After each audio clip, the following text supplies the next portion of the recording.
Hi there, Vanessa Warwick on behalf of National Property Group. Thank you for joining me for another in a series of interviews spotlighting different aspects of National Property Group, and I'm joined by Glenn.ackroyd again. And Glenn, I'm very interested in your concept of the 5 pillars, which is what the business is really based on to help landlords be more efficient. Could you talk about that? Yes, certainly. When we sort of stripped down our own business and worked out what was the main drivers of one, the profits from terms of a rental income point of view, and also the costs, basically it comes down to 5 key fundamentals. So I'll just go through them in turn. Firstly, you have rents. Now, of course, there's no rocket science there, but we need to increase the rents. Now, lots of landlords have a problem in doing that because they have tenants on short tenancies, they've got standing orders in place. So there's a barrier there to increase the rent. You've got to get a new tenancy, a new standing order, for example. Now, what we do is effectively have a tenancy that allows for a rent review automatically, annually, and we have a direct debit system in place, so we can simply increase the rents by a letter to the tenants. And we focus on increasing rents firstly when we take on a new portfolio, and then annually we review the rents to increase them. So rents is key, obviously. Then another aspect is the dealing with maintenance, because lots of landlords get phenomenal costs with maintenance. And we have a hotline whereby tenants call up, maintenance is dealt with straight away, going any time. And by dealing with tenants' problems straight away, wouldn't you minimise the cost of a problem escalating? It keeps the tenants happy. That stops voids. Yep. Now, voids is the biggest killer for a landlord. When you have a void, you have no rent coming in, you have the costs of doing up the house to get it ready, you have the costs of finding new tenants. And by simply looking after tenants, helping them stay longer, you avoid that problem.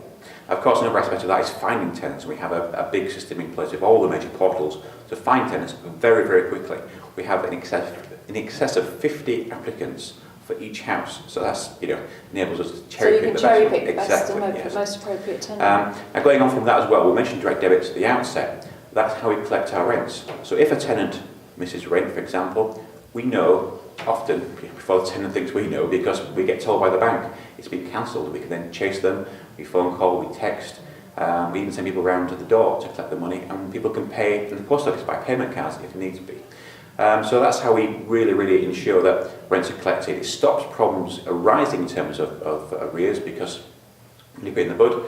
And also, finally, for landlords coming on board with historic arrears, we put payment plans in place to collect them, so we increase their cash flow from day one. Fantastic. And I like your little concept of levers, that it's almost like you can just make a few little switches, but it can dramatically change the net cash flow from a portfolio. Yes, I mean, if you analyse a portfolio and accept that about 40% of the business costs come from running the business, from arrears and maintenance and voids, etc. If you can just adjust those slightly, it has a phenomenal impact on your portfolio, which is easy to address rather than trying to increase the rent, which has a ceiling.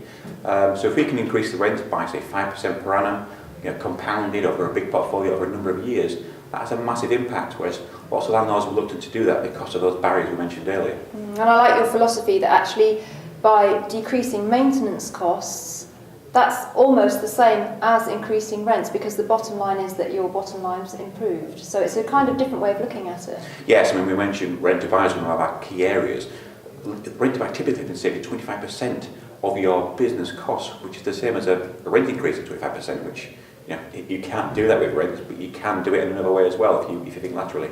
Fantastic. Well, we'll talk about rent to buy in another little video that you can watch in a moment. But for now, thank you very much, Glenn. Very interesting. My pleasure, thank you.